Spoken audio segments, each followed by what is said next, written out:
Well, I've gotten a lot of advice from cops over the years, unsolicited. On how to murder people? Well, on how to get rid of the body. The important thing is, and I've come to learn, is just don't let them find the body. Hurry right away, no delay, stop the day. Make your daddy glad to have had such a lad. Americans love three things above all else: God, slow-cooked meat, and murder. In fact, murder has become critical for America's economy as the raw material of our most important American export. True crime podcasts, and there is no bigger titan of that industry than Ashley Flowers. She founded the podcast network Audio Chuck in its flagship show, Crime Junkie. It's probably the most listened to true crime podcast in the world, with millions of listeners listening every week. This is an army of murder-hungry maniacs who cannot get enough of stabbing, strangling, and disemboweling. And look, I'm not gonna judge you if you're into that, but I am judging you a little bit, because honestly, I don't understand this obsession with murder that every woman in my life has. So I sat down with Ashley to try to understand this trend, to ask her whether she'd prefer to be stuck in a forest with a man or a bear, and to talk about her new novel, The Missing Half. This is gonna be so fun. Am I the first interview of the day for you? I just did Today's Show. How was it? It was good. It goes by too fast. It's really fast. It's too fast. It's great. You're going to be in every dentist office like around the country. I know. And I was mostly talking about other podcasts, so. Oh, I gave you a shout out, yeah. I had to give like 5 podcast recs. So, hey, there we go. Okay, if we want to lighten things up a bit and laugh, what do you recommend? So that would be Hasan Minhaj Doesn't Know. He's hilarious. He's hilarious. So he is an award-winning comedian. He brings people on his show, politicians, entrepreneurs, talking about their expertise, their journey, their culture. You get a lot of really surprising stories from these people, though. Okay. Okay. Ashley Flowers, thank you so much for doing this. Yes. Okay, we went deep. We're going to go deep. We're going to cover your whole empire. I'm so thrilled to do this. Thank you for being on the show. Yeah, of course. Now, as we were doing research for this interview, I decided to go on your website. Okay. Okay. Now, we found this pop-up on your website where you get the opportunity to text the Ashley Flowers. So if you go to the website, this pops up, okay? Yeah. On crimejunkiepodcast.com, it says text Ashley. Yeah. And I was like, yeah, Sure. I'll text her. Okay. We haven't formally met, but I want to get to know Ashley. So I gave you my full cell phone number because I feel like I can trust you on your website. Yeah. And it started off, we got to talking. So you go, hey, it's Ashley. Tap the link to add yourself to my contacts so we can chat and I can keep you updated on the latest. Yeah. I go, cool. Ashley, what's your favorite color? Yeah. Simple icebreaker. Easy icebreaker. Yeah. You didn't respond. I was like, oh, this is classic Ashley. So I had to follow up. I go, Ashley, are you there? Yeah. And then you responded. And you're like, I love yellow and orange. I go, okay. All right. Now, I personally felt this response, yellow and orange, a bit non-committal. Oh, okay. So I asked for specificity. I go, I'm sorry, you can only choose one. And you responded with, let's go yellow. Okay. Now we're vibing. And I was like, let me ask her a personal question that's maybe cuts a bit deeper. Okay. Because I need to know, is this really Ashley or not? Sure, yeah. So I go, who's your favorite stand-up comedian? And you haven't responded. Yes. So who's your favorite stand-up comedian? John Mulaney. I knew it was going to be John. I knew it was going to be John. I knew it was going to be John Mulaney. I was like, it's going to be John Mulaney or Nate Bargatze. And is that really you? So 50-50. So I've got a team there because yesterday I've been in New York doing press, so I can't answer the text all the time. But I am in there all the time. Okay. Like sending selfies to fans, talking to them. What a lot of people like maybe don't know or should know by now, because I mention it a lot, is the first employee I ever hired. Yes. Before I had people helping me like write, research, edit, was a fan engagement person. Okay. It's what I think is magical about podcasting and what I think is so important in growing any kind of business where you value community is like having constant contact or as much as you can with your fans. Yeah, because there were spelling mistakes in it, so I'm like, this is Ashley. But then also all my friends do text me back, message and data rates do apply. So that is a human thing to do. We have to with the service, yeah. Okay. So it doesn't go to my personal cell phone. We actually have to use the system. Otherwise, my personal cell phone would be blowing up. Okay. Fun games aside, here's why I'm here, okay? You obviously are one of the queens of true crime. You have the Crime Junkie podcast empire. You also have the Audio Chuck empire going. But Ashley, the reason why I wanted to sit down with you today is to ask you this question that I think a lot of men want to know, which is, why do women stan murder? Because we keep getting murdered. I can't speak for everyone. When I was just a consumer, there's part of, I just think, human nature, not women, but we have this desire to find order even when order doesn't exist. And so these like mysteries, you want to solve the puzzle, you want to understand the why even if there is no why, because that's just what our brains need. We're trying to find order. For women specifically, I mean, was always looking for, well, what went wrong? Like, what could I do differently? Was there something here that could have changed the outcomes? I think it was this like hypervigilance that I always had. And it's a big part of our show now in the education that we do. But why specifically murder but not vehicular manslaughter? Like, why does it have to be like yeah, right, but not because I think that those are the complicated ones. And this goes back to the mystery. It's like vehicular manslaughter, like there's nothing you can do other than, not be walking on the side of the road in the middle of the night when there's more drunk drivers than maybe in the middle of the afternoon. Whereas a lot of the stories that we talk about are very personal in nature. Right. And those like personal, complex relationships are what like end up leading to this thing happening. Is there something about the lived experience as a woman? Is there a part of it to raise awareness? It's almost like a female PSA of, hey, the world is dangerous. You need to know how to navigate in a... I think it's a human PSA. I think there's a lot of takeaways in... we have these Crime Junkie life rules, and I think our first one ever was you never really know anyone, ever. I think there are parts of people that they keep hidden from everyone, and there are varying degrees of it. But your innermost thoughts, like but Ashley, that feels so sad. No, Rule number doesn't one, have to be... you know no one. You truly will never I don't think anyone. It's like, I don't know, sad or realistic. Like, I just think the truth of the matter is, it's not that you don't know them. It's you rarely get to see people in desperate situations. And so what you don't know, because I think a lot of people don't recognize this about themselves, is like, what would you do in a desperate situation? And how people respond can be surprising, I think, even based on their character and who you thought they were and who you knew for years and years. Well, what's interesting is a lot of my guy friends aren't into true crime, but they are into the zombie apocalypse TV show for the same reason of what would you do in that scenario? Yes. Do you feel like your female listeners sometimes may feel a sense of validation from the topics? Absolutely. Of like, oh my God, like society has low-key gaslit me into thinking everything's going to be okay, but it's not going to be okay. Yes. Always. Yes, and we have a special word for it. We call it being preparanoid. It's like everyone makes you feel like you're paranoid. Like, this will never happen. It never happens to you. I have told 700 stories of people who I guarantee would say it was never going to happen to them. And so much of like the education or the preparedness or the hypervigilance is being like, you know what? I probably will never find myself in a situation.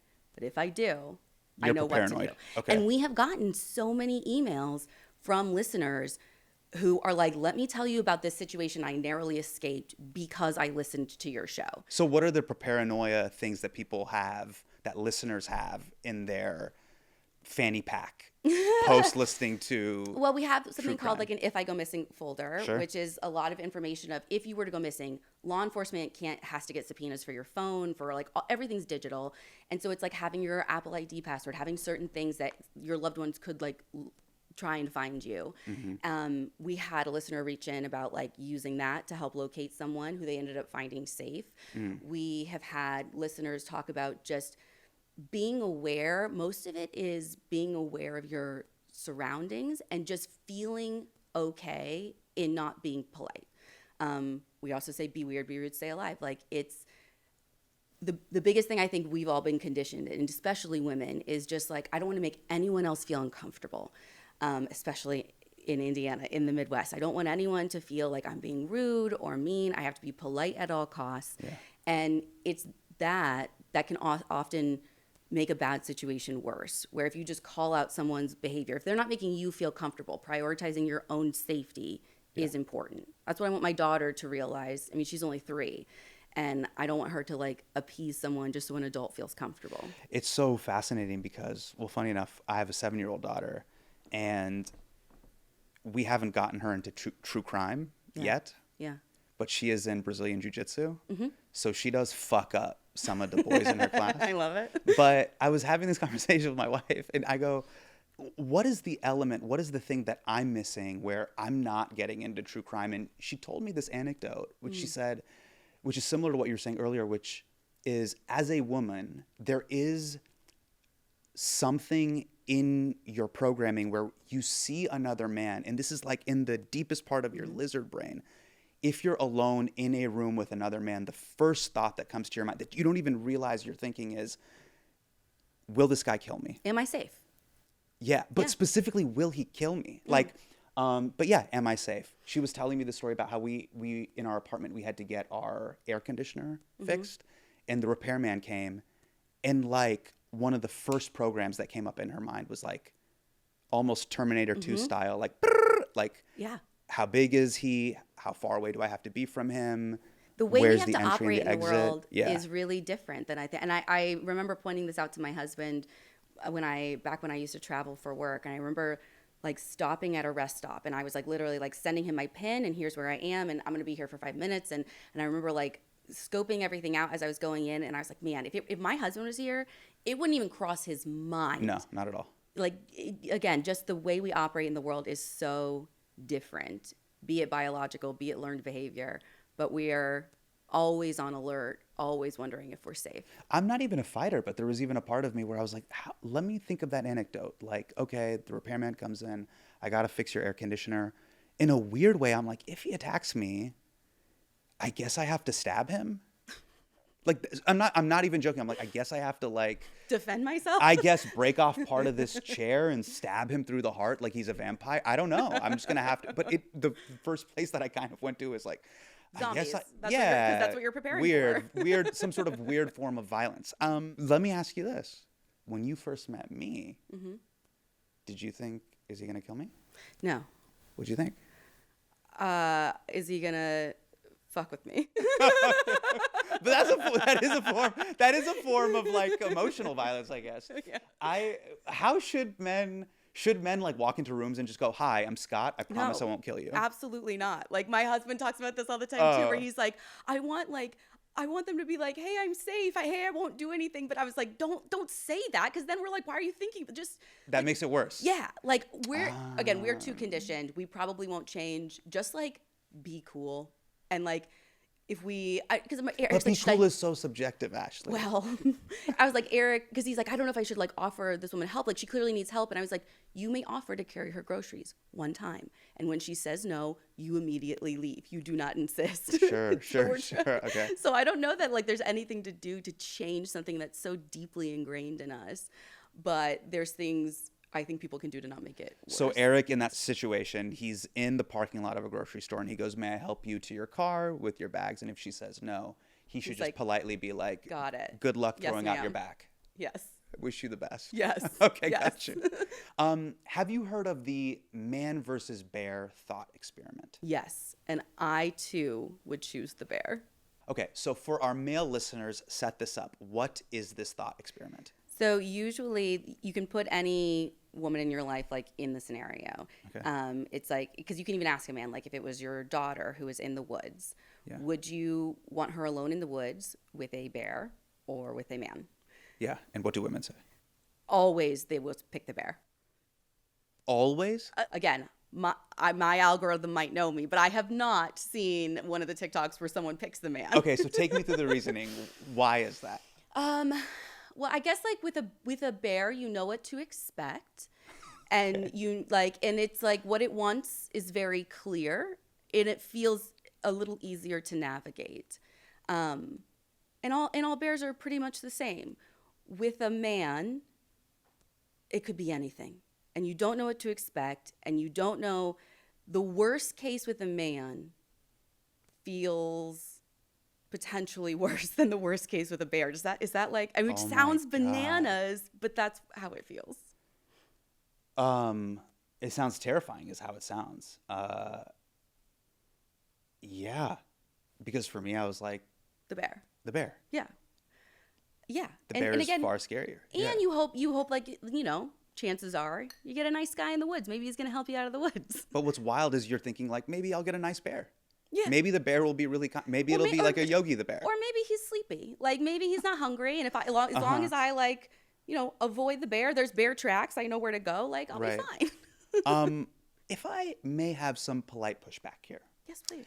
Is all of the true crime stuff really about planning? Is it really about being paranoid? Is it really about female empowerment?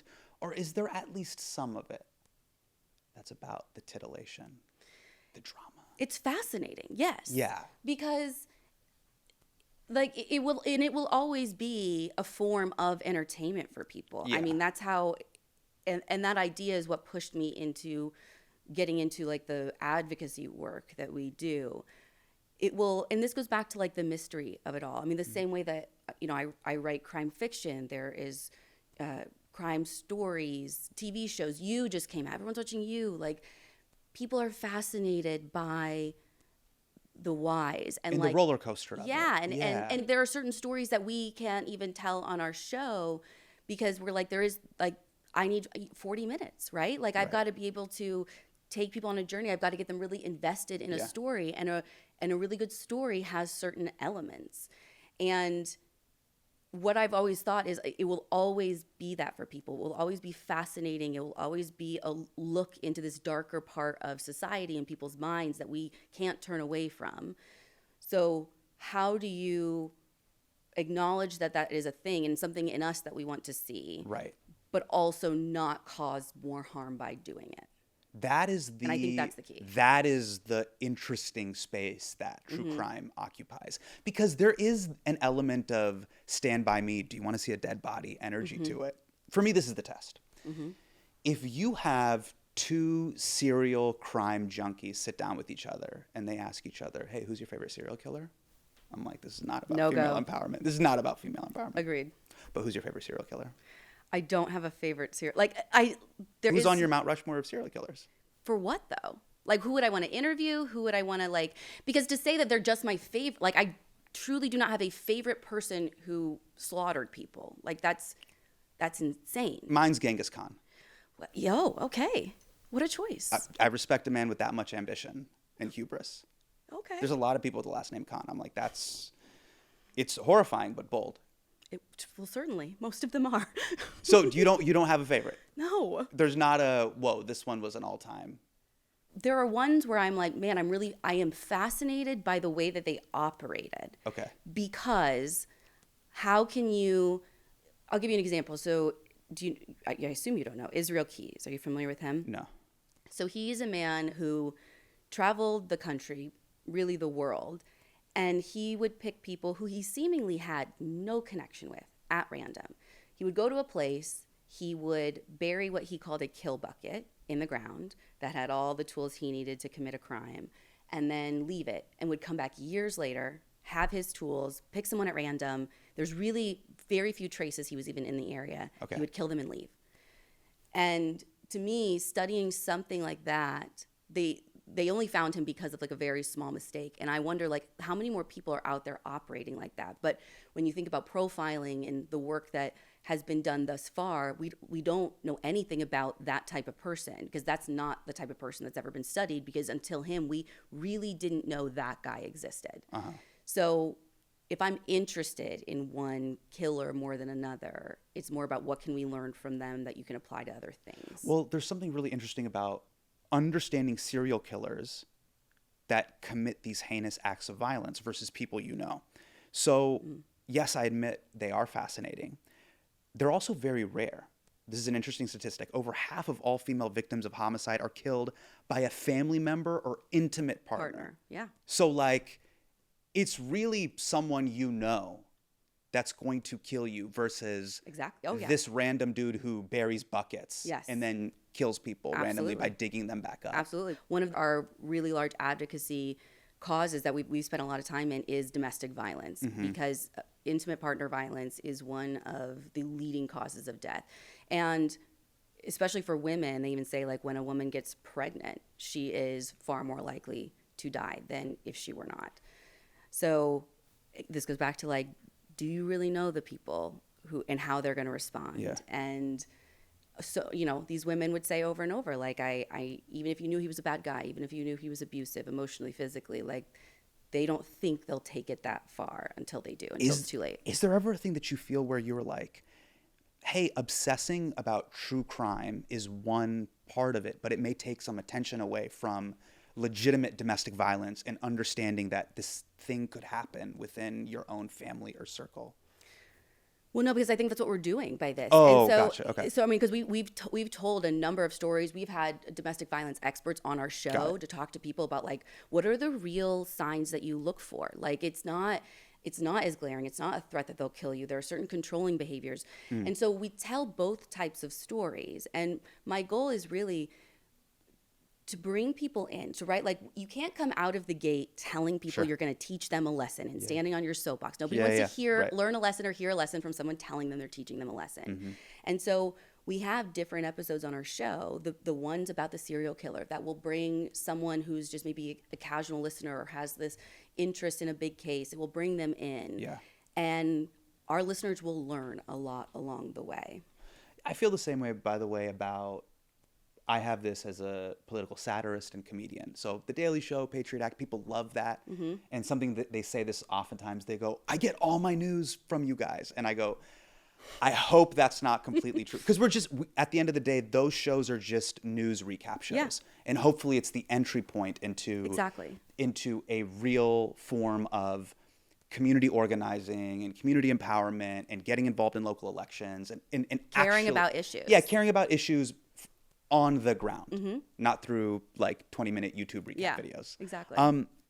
Speaking of activism and information, is there a nonprofit or, like, a Bronx Defenders or Innocence Project when it comes to true crime? I know you've worked in that space. Worked in that space. We founded one. There isn't, like, a one and done. So we have done a ton of work with nonprofits kind of across the board.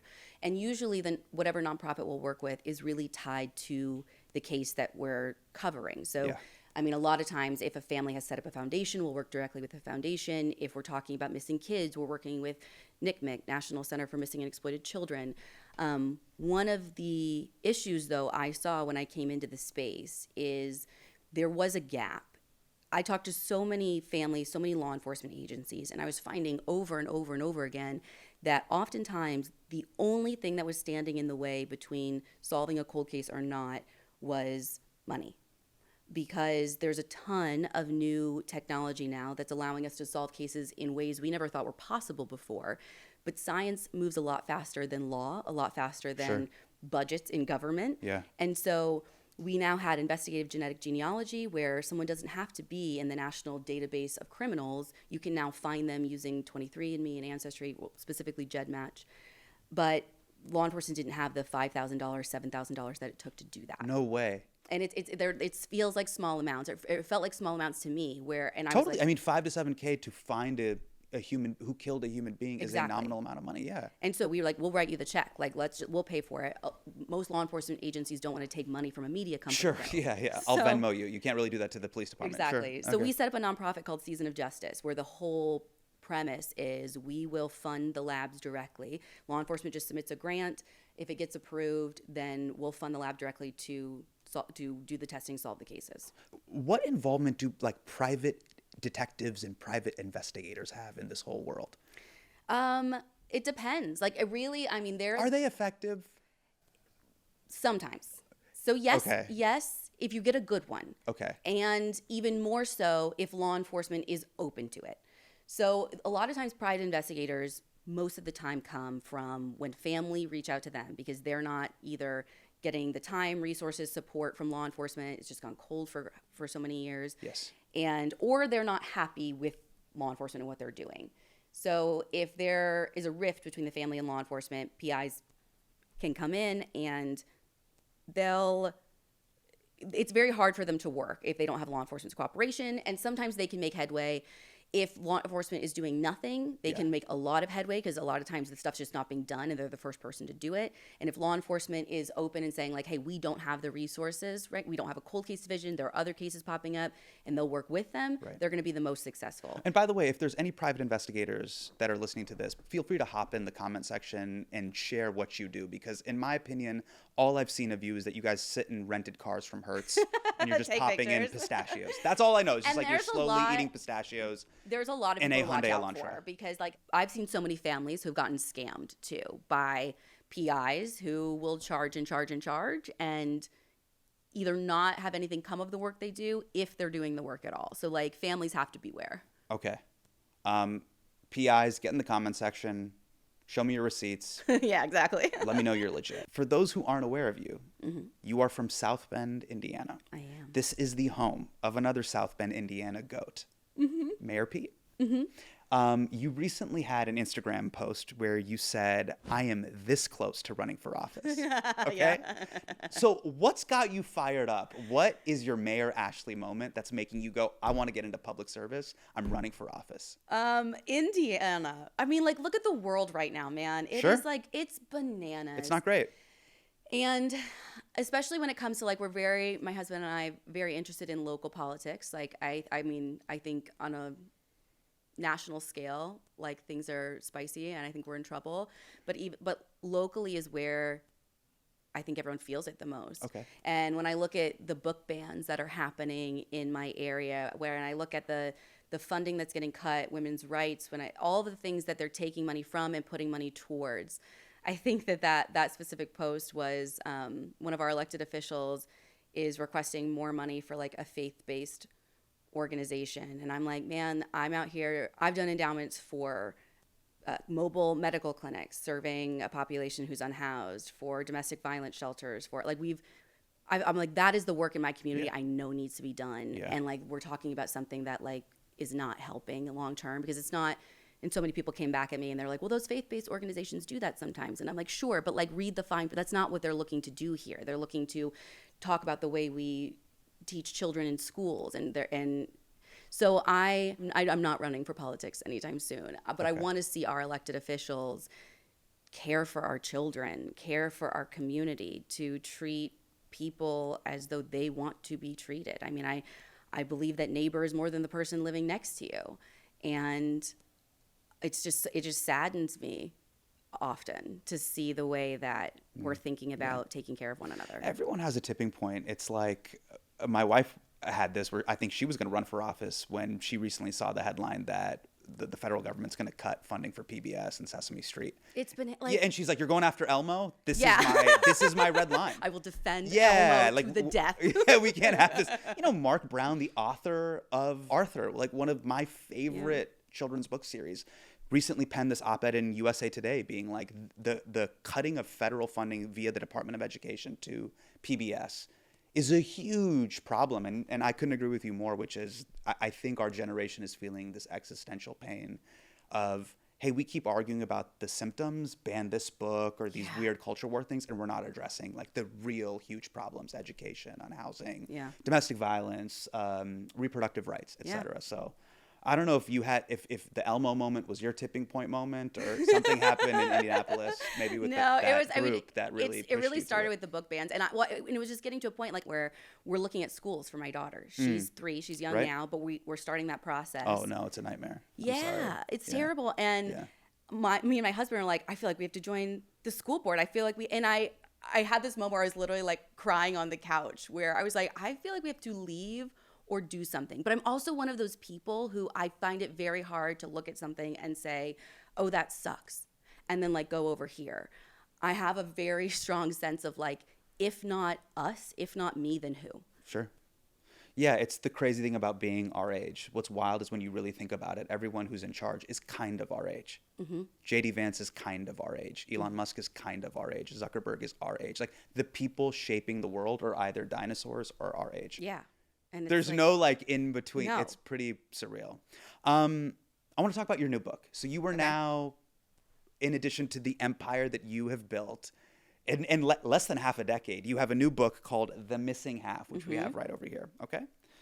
So between hosting 6 or 7 podcasts, between producing more stuff, running a company, you have this book. Yes. Wasn't there already enough murder in the world that didn't need you to write a piece of fiction? What inspired you to write this book? Well, I'm an avid consumer of mystery thrillers. So this is a novel. It's complete fiction. And a lot of what I want to do is I want to create things for my audience. I do want to be audience first. And I looked at Crime Junkies. I modeled the show after something I wanted as the ultimate crime junkie. And I knew that I wasn't just consuming podcasts. Like, I'm in all these other spaces too. Like, I'm consuming every new mystery book that comes out. And so why not be in these spaces that my audience is? I really want to try and show up in every area. And when I wanted to write it, I got a lot of pushback from people in my circle or publishers. They're like, no. Like, everyone wants a true crime book from you. You're the true crime girl. Write the true crime thing. Yeah. Just take like some stories from your podcast. And I said, no, like, I think you're underestimating who my audience is and what they want. And so I had to really fight to write my first fiction novel. How fictional is it, though? Because the characters in this, it's set in South Bend, where you grew up. One of the characters went to your alma mater, Arizona State University. It mentions learning skills from Nancy Drew books. Those are your childhood faves. Yeah. And it follows 2 women who bond over their shared fascination with an unsolved murder, not unlike you and your crime junkie co-host, Britt. Well, in this case, the 2 women who come together, they have a strong connection to the case. So they're 2 women who each of their sisters had gone missing under similar circumstances. And so they're like really driven to solve the mystery together. But there is so much of me in this second book. But that's how you make the characters feel real. Like, write about what you know. And also what I know is mysteries. Like, I know how to write the best twist. I know how to surprise you at the end. Like, that is what I'm good at. And it was really fun to do it in a fiction space where it was the fun part of solving the mystery when the stakes were at the lowest they can be. You are very good at writing a good twist and turn. So the question is, how would you murder someone? Well, I've gotten a lot of advice from cops over the years, unsolicited. On how to murder people? Well, on how to get rid of the body. The important thing is, and I've come to learn, is just don't let them find the body. That's the big thing. Yeah. So the cops told you, they're like, don't let us find the body. Yeah, because if we find the body, you done fucked up. Yeah, essentially. It's like you're off to a good start if you can make sure they don't find the body. So wait, what prompted law enforcement to tell you this? Dude, I don't know. Oh, because you're famous now. Well, no, and we're like deep in with them. So like so many of the cases we work, we're like, I mean, I've worked on investigations with law enforcement for like a year and a half. Like when we do some of our deep dive series. We go and interview them weekly for our show, The Deck. You just develop these relationships, and this is like their world. Like you get them out, have a couple of beers after work. Like they want to tell their war stories. Is it like Breaking Bad where you got to put them in acid? No, there are other ways. What are the other ways? Like swamps are a big thing. They can't search swamps. This whole show is going to be. There's local jurisdiction where they're like, don't go to swamps. Most swamps can't be searched. They just can't. Are there swamps in Indiana? There's swamps in Indiana. I feel like swamps are like quicksand. Like I'm aware of their existence, but I've never seen one. Same. And I thought they were all in Florida until recently. Ah. Okay, so you and Britt would murder the body and then put it in a swamp? Well, not together. One of us has to be an alibi, right? So. Okay. I want to end with something fun but dark. Can we? Yeah, sure. Okay. Your podcast has made this thing very popular, but it's called the If I Go Missing folder. So you talked about that earlier in the interview. I went on your website. Did you fill it out? I filled it out. Oh my God, I can't wait. I filled out the official If I Go Missing packet. This is 27 pages. You know, the essentials. There's a lot. I know. Okay? So let's go through it together. Okay. I mean, it's pretty much everything Amazon and Facebook and Google already know about you, but you put it in PDF form. For sure. Yeah, they require a warrant. They're not helpful. Okay. It's 27 pages. It's a ready-to-use template for you and your loved ones if you go missing. On page 3, it has physical appearance, and it says, see included photographs for most recent appearance. Can I use these 2 photos of me from my most recent Esquire photo shoot? Absolutely not. Why? This is the whole point. Like, you got to pick the photo that's going to look like you. So, like, also don't be too kind. You can pick one of them. Okay, so if I go missing and I'm dead, I want people to see me in this white tank top looking kind of cool. Well, if you're dead, yeah. So maybe we need to modify. Pick your, if I die, here's the one of me looking cool. That one is me running away from my murder while I gaze into the lens. If you're missing, you're gone for days. Like, you're haggard, your hair is unwashed, like you're struggling, and people need to recognize that version of you. I'm already dead though, Ashley. Don't let me look Well, that's the crusty. point of the folder. We're supposed to be saving people before they wind up dead. No. This is a good look for you if you are dead. If I'm dead, then let me be remembered this way. I'll allow it. I mean, listen, it's your folder to do with what you will. Okay. On page 3, it says identifying scars. Now, does that include ones on the outside or the inside? Mostly the outside. Again, if you're dead, I don't know that they're going to get to the internal wounds. Because I needed more space for that. I was like, I need a full page here, like it's a college application. At the bottom of page 5, you have one line for notes on mental, emotional, and or physical health. One line. Too few? Do you know how many comedians I know? That's a whole, You can listen. You can report. like see attachment A if you've got like a journal you need to accompany it. I think we also need, just as an addendum, to be like, please have your physician give us all diagnoses of you. I'm pretty sure we have physicians' contact information in there, so we're some of the steps. Okay, another question. On page 7, it says former significant other. Now, how significant are we talking about here? I would say anyone who you think would be significant in the case of you going missing or your demise. So it's not about the length of the relationship, but about how terrified you are of that person. So I'll be honest. I don't want to brag, but I do take MTA North, and I took the subway. You're saying things that mean nothing to me if I'm from Indiana. So I take the train. I take the train into Manhattan, into work. And there was this older woman in a 2-seater. She says, "Hey, can you move that backpack?" And I go, "No, I like my space." And she did look at me a certain way. Ooh. Is she significant enough? You know, it would get difficult to update it every day. I don't know how often you're having these interactions. All right. That happens on the reg here in New York City. On 7, individuals who know of the existence of this folder. Should I add you to the list now? Well, I know that it exists. I don't know where it is kept. I mean, I think, well, and then now, like, how are you're going to have to list everyone who watches. That's the conundrum. That's the paradox we're in now. Everybody that watches and listens to this. You're screwed. I was thinking about this because as I was filling it out, I thought about, I actually do have journals and diaries. Is that damning or compelling or important? Yeah. I mean, it totally can be. Like, that's what's going to get left behind if your killer doesn't destroy it. Ashley, any final thoughts? Anything that you want to share to the audience that they haven't thought about, or that we haven't discussed? No, I mean, I think that that for those interested in true crime, I mean, so much of what we're doing and what we promote is, I set out to figure out a way to find a better way to consume true crime, make true crime. Yeah. And so it's what I would push people. Like, if this is an interest of yours, there is a way to listen to it, consume it, without it causing more harm. And I think being really intentional about the content that they're consuming, and like, how is that content for strictly entertainment purposes? What are the ways that they're giving back? How are people getting involved? This whole journey for me started because I was the consumer who felt like I was voyeuristic and felt guilty. And so I started volunteering at Crime Stoppers. And 7 years later, here I am. Did you ever think it would be this big? Because you took out just it was only like a few $100 and your moxie that like made this whole thing happen. Never. Like, my goal, it was never a hobby. Yeah. But I made like a business plan, gave myself 1 year, because I knew I was going to have to put so much into this to make it something. But I knew it had to be my full-time job, or I couldn't do both. It was not a hobby. So when I started, I was like, I just need to be able to pay my rent, pay my mortgage, be able to pay my bills. Yeah. And if I can do what I love and pay my bills, I'm going to be so happy. And this is a lot more than I ever expected. Now that you're living it, do you feel like this is your purpose?